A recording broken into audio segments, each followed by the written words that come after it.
আমার এসএসসি পরীক্ষার্থী শিক্ষার্থীরা অ্যামোনিয়া গ্যাস প্রস্তুত করছে। অ্যামোনিয়া গ্যাস প্রস্তুত করার জন্য তারা প্রথমে ক্যালসিয়াম অক্সাইড চুন নিচ্ছে, তারপরে তার দ্বিগুণ পরিমাণ অর্ধেকের পরিমাণ অ্যামোনিয়াম ক্লোরাইড লবণ নিচ্ছে।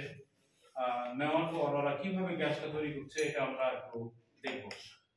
এই অপেক্ষা আমরা রইলাম। এখন এই যে অ্যামোনিয়াম ক্লোরাইড নিয়েছে, নিয়ে পর একটা মিশ্রণ করছে।